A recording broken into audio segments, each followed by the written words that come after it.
Jesus amplified the Ten Commandments. And so I hear people talk about this a lot as we transition from the original Old Covenant to the new covenant of the blood of Christ. And some people say, well, what about the Ten Commandments? Are those done away with in the law?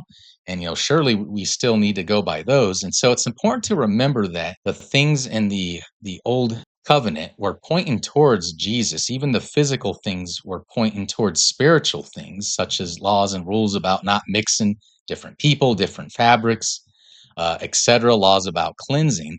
Those have spiritual meanings in the new covenant. And so Jesus didn't come to destroy the law, but he fulfilled it perfectly in his life, the old covenant and the new covenant, both fulfilled in one person. And so what he really did is he amplified the old covenant laws and showed that it has spiritual meaning and it makes it stronger. So for example, in the old covenant, one of the 10 commandments was thou shalt not commit adultery.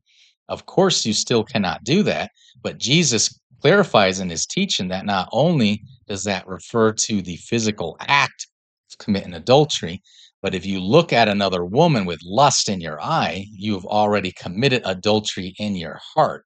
So it actually takes it up to a higher spiritual level. We see something very similar with the commandment, thou shalt not kill.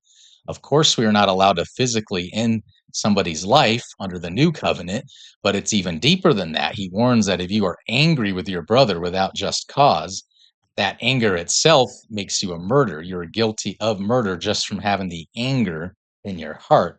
So again, judging the heart, but actually expanding and making the meaning more powerful, more widespread. And of course, we need his Holy Spirit in us to fulfill these commandments as they're amplified into the new covenant.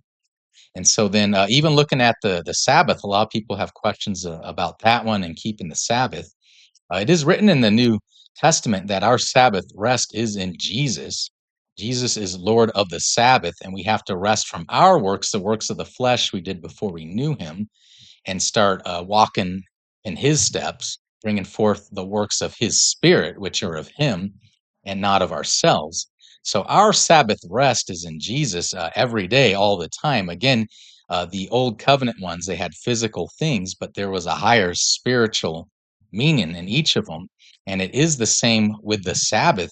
You have to seek that Sabbath rest in Jesus at the spiritual level, not just observing a day at the physical level to truly fulfill the full amplified meaning of what he taught.